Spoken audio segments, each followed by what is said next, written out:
ಏನೋ ಆಯ್ತು ನಿರಾಸೆ ಆಗುತ್ತಲ್ಲ, ಹಂಗಾಗಬಾರ್ದು. ನಿಮ್ಗೆ ನಿರಾಸೆ ಆಗಬಾರ್ದು. ಮಾನ್ಯ ಅಧ್ಯಕ್ಷರೇ, ನಾನು ಕತೆ ಹೇಳ್ತಿದ್ದದು, ನೀರು ಕುಡಿಸೋದು ಪ್ರಾಣಿಗಳಿಗೆ, ದನಕರುಗಳಿಗೆ ನೀರು ಕುಡಿಸೋದು, ಪ್ರಾಣಿಗಳು ಅನ್ನೋದು ಬೇಡ, ದನಕರುಗಳು ನೀರು ಕುಡಿಸೋ ಕೆಲಸ ಮಾಡ್ತಿದೆ. ಆ ಬಾವಿನಲ್ಲಿ ನೀರು ಸೇರ್ಕೊಬಂದು ನೀರು ಕುಡಿಸ್ತಿದೆ. ಈ ಬಾವಿನಲ್ಲಿ ಈ ಗುಬ್ಬಚ್ಚಿಗಳೆಲ್ಲ ಸೇರ್ಕೊಂಡಿರೋವು, ಬಾವಿನಲ್ಲಿ ಗೂಡು ಕಟ್ಕೊಂಡು ಗುಬ್ಬಚ್ಚಿಗಳೆಲ್ಲ ನೀರು ಕಂಡಿರೋದು. ನಿನ್ಗೆ ಅಶ್ವಥ್ ನಾರಾಯಣ ನಿಮ್ಗೆ ಗೊತ್ತಿದೆಯೋ ಗೊತ್ತಿಲ್ಲ, ಹಳ್ಳಿಯಿಂದ ಬಂದಿರೋದ? ರಾಮನಗರ. ಎಲ್ಲರೂ ರಿಲೇಷನ್ನೇ. ನಾವು ವಿಶ್ವಮಾನವದಲ್ಲಿ ನಂಬಿಕೆ ಇಟ್ಕೊಂಡಿರ್ತಕ್ಕಂಥವ್ರು. ಅದಕ್ಕೆ ಕುವೆಂಪು ಅವರು ಏನು ಹೇಳಿದ್ದಾರೆ, ವಿಶ್ವಮಾನವ ಥಿಯರಿ ಸಿದ್ಧಾಂತನ ಅವ್ರು ಹೇಳಿರೋದು.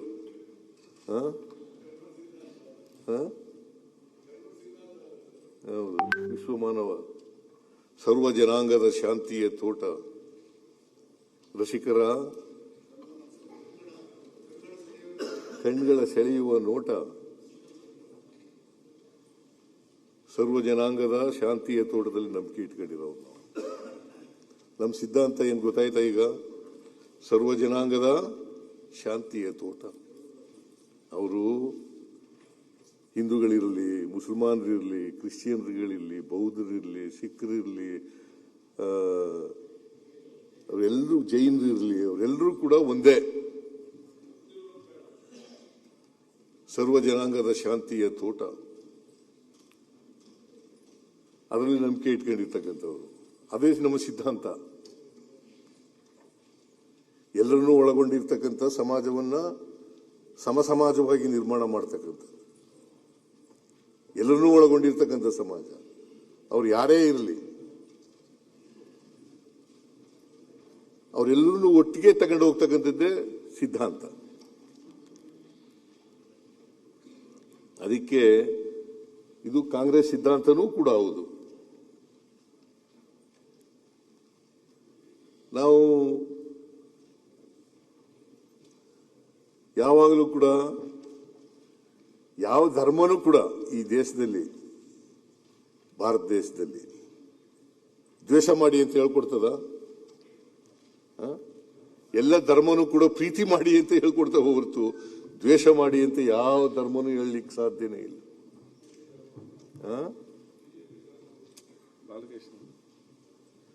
ಅದ್ ನೀನು ಹೇಳು ಬಾಲಕೃಷ್ಣ.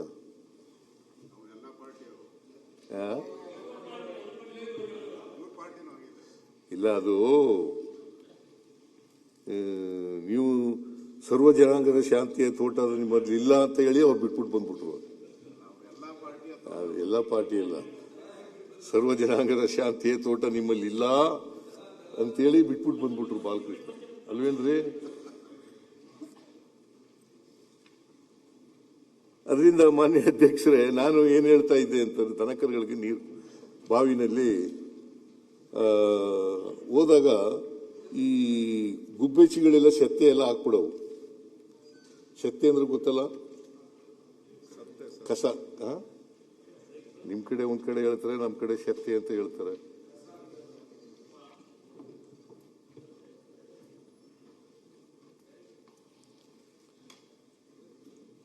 ಅದರಿಂದ ಈ ಸೆತ್ತೆ ಎಲ್ಲ ಏನ್ ಮಾಡೋದು, ನೀರಿಗೆಲ್ಲ ಹೋಗಿ ನೀರ್ ಮೇಲೆ ಬಿದ್ದು ನೀರ್ನೆಲ್ಲ ಮುಚ್ಕೊಬಿಡೋದು,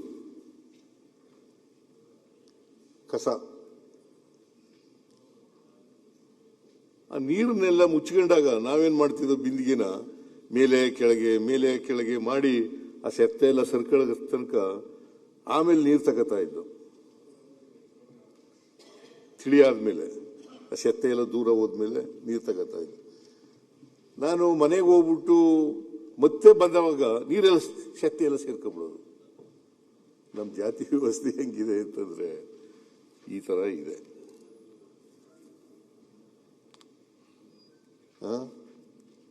ಸ್ವಲ್ಪ ಸುಧಾರಣೆ ಮಾಡಿದಾಗ ಸೆತ್ತೆ ಎಲ್ಲ ಜಾತಿ ವ್ಯವಸ್ಥೆ ಕಡಿಮೆ ಆದಾಗ ಕಾಣಿಸುತ್ತೆ, ಮತ್ತೆ ಸೇರ್ಕೊಂಡ್ಬಿಡ್ತದೆ. ಅದಕ್ಕೆ ಜಾತಿ ಹೋಗಿಲ್ಲ.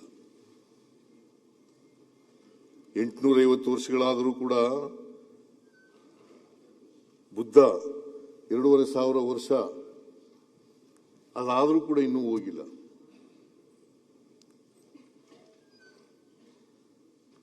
ಅವ್ರು ಏನೇ ಹೇಳಿದ್ರು, ನಾವು ಎಂಥದ್ದು ಸೂರ್ಯ ಎಂಥದ್ದು ಗ್ರಹ ಎಂಥದ್ದು ರಾಹು ಕಾಲ ಗುಳಿಕ ಕಾಲ ನೋಡ್ಕೊಂಡು ಬಜೆಟ್ ಮಂಡಿಸಿದ್ದಾರೆ ಅಂತ. ನಿಜ, ಈಗ ನಿನ್ನಂತೆ ಅವ್ರ ಮಾತು ಕೇಳಬೇಕಲ್ಲಪ್ಪ. ಬಹುತೇಕ ಜನ ನಾನು ಹಿಂದೆ ಎಲ್ಲ ಮಂಡಿಸ್ತಿದ್ದೆ, ರಾಹು ಕಾಲದಲ್ಲಿ ಮಂಡಿಸಿದ್ದೀನಿ ಹಿಂದೆ ಎಲ್ಲ ಬಜೆಟ್ಗಳೆಲ್ಲ. ಈಗ ಈ ಸಾರಿ ನಮ್ಮ ಆಫೀಸರ್ಸ್ಗಳು ಮತ್ತೆ ನಮ್ಮ ಮನೆಯವರೆಲ್ಲ ಹೇಳಿದ್ರು, ರಾಹು ಕಾಲದಲ್ಲಿ ಮಂಡಿಸೋದು ಬೇಡ ಸರ್, ಸ್ವಲ್ಪ ಮುಂಚಿತವಾಗಿ ಮಂಡಿಸಿ ಅಂತಂದ್ರು.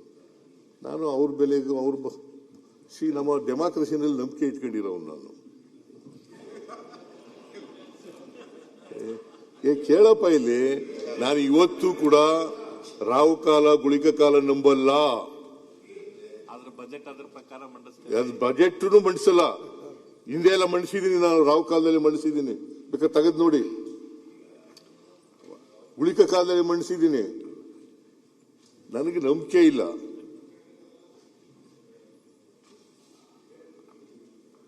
ಅವತ್ತಿನ ಪರಿಸ್ಥಿತಿ ಬೇರೆ ಇತ್ತು, ಇವತ್ತಿನ ಪರಿಸ್ಥಿತಿ ಬೇರೆ ಇದೆ. ಮುಂದಿನ ಬಜೆಟ್ ನೀವೇ ಮಂಡಿಸ್ಬೇಕಲ್ಲ, ಅದಕ್ಕೆ ಇದು ಕಾಲ ಎಲ್ಲ ನೋಡಿರೋದು.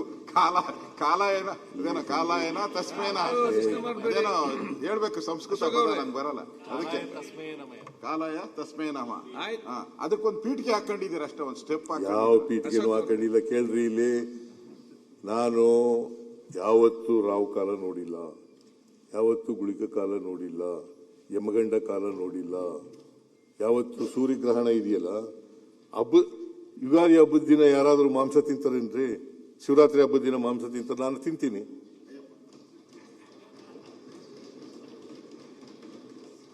Nothing wrong. ಎಲ್ಲ ದಿನನೂ ಒಂದೇನೆ, ಹಬ್ಬ ಅಂತ ಮಾಡ್ತೀವಿ ಅಷ್ಟೇನೆ. ನಾನು ಈಗ ಅದು ಅವ್ರವ್ರ ನಂಬಿಕೆ, ಅವ್ರವ್ರ ನಂಬಿಕೆ. ನಿನ್ನ ನಂಬಿಕೆ, ನೀನು ಈಗ ಶಾಲಾ ಹಾಕ ಬಂದಿದೆಯಲ್ಲ, ಯಾಕೆ ಹಾಕ ಬಂದಿದ್ಯಾ? ನಿನ್ನ ನಂಬಿಕೆ ಅದು.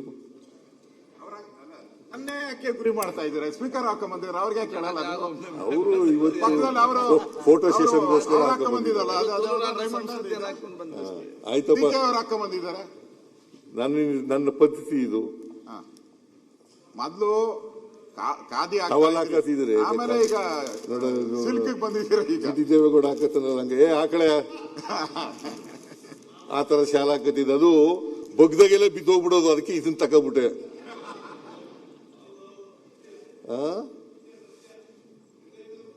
ಅಲ್ವೇನೆಯ? ಬಗ್ದಾಗೆಲ್ಲ ಬಿದ್ದೋಗ್ಬಿಡೋದು. ಅದಕ್ಕೆ ಇದನ್ನ ತಾಳಪ್ಪ, ಇದನ್ನ ಹಾಕೋಣ ಅಂತ ಅಂದ್ಬಿಟ್ಟು ಇದನ್ನ ಹಾಕೊಂಡೆ. ಇದು ಕಾಸ್ಟ್ಲಿ ಬೇರೆ. 13,500 ನೀನು ಇದ್ರಲ್ಲಿ ತಗೊಬಂದಿದ್ಯಲ್ಲ? ಇಲ್ಲ, ಅದು ಬೇರೆ. ಅದು ಮೈಸೂರು ಸಿಲ್ಕ್ ಅಲ್ಲ, ಇದು ಮೈಸೂರು ಸಿಲ್ಕು. ಅದು ಯಾವ್ದು ಸಿಲ್ಕ್ ಅದ? ಇಟ್ಸ್ ನಾಟ್ ಎ ಸಿಲ್ಕ್, ಅದು ಉಲನ್. ಉಲನ್